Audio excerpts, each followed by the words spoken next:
അൽഹംദുലില്ലാഹ് വസ്സലാത്തു വസ്സലാമു അലാ അഷ്റഫിൽ മുർസലീൻ വഅലാ ആലിഹി വസഹ്ബിഹി അജ്മഈൻ അമ്മാ ബഅദ്.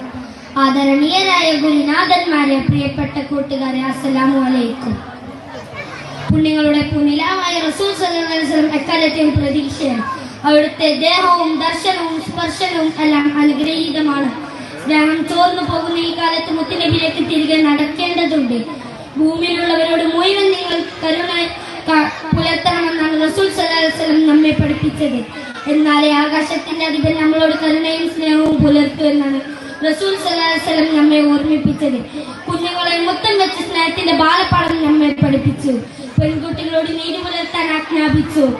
മുതിർന്നവരെ ആദരിച്ച് സ്വർഗം നേടാൻ ആജ്ഞാപിച്ചു.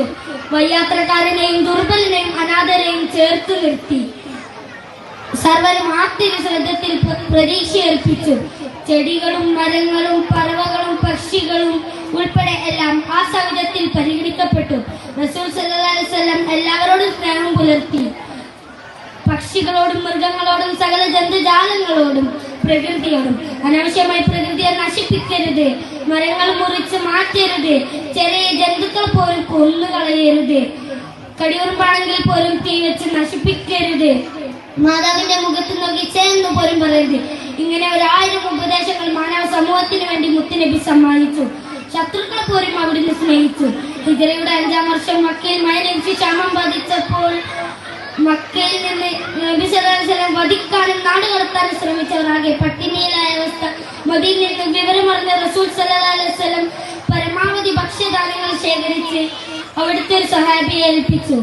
മക്കയിൽ ചെന്ന മക്കയിൽ പട്ടിണി കിടക്കുന്നവർക്ക് വിതരണം ചെയ്യാനായിരുന്നു അത്. ഉംറ ഇബ്നു ഉമയ്യ റളിയല്ലാഹു അൻഹു ഭക്ഷ്യധാന്യങ്ങളുമായി മക്കയിൽ വരികയും ശേഷം അബൂ സുഫിയാന്റെ കൈകളിൽ ഏൽപ്പിക്കുകയും ചെയ്തു. കൊടിയ ശത്രുപക്ഷത്തിലായിരിക്കുമ്പോൾ അവരാരും പട്ടിണി കിടന്ന് മരിക്കരുതെന്ന് റസൂൽ സല്ലല്ലാഹു അലൈഹി വസല്ലമക്ക് താല്പര്യമുണ്ടായിരുന്നു. ഒരു പ്രതിസന്ധി ഘട്ടത്തിൽ അവരെയും സ്നേഹിക്കുന്ന റസൂൽ സല്ലല്ലാഹു അലൈഹി വസല്ലം നമ്മുടെ ജീവിതത്തിന്റെ മാതൃകയാണ്. സ്നേഹം നമ്മുടെ ജീവിതത്തിന്റെ ഭാഗമാണ്. ഇത്രയും പറഞ്ഞ എന്റെ കൊച്ചു പ്രസംഗം ഞാൻ ഇവിടെ വെച്ച് അവസാനിപ്പിക്കുന്നു. അസ്സലാമു അലൈക്കും.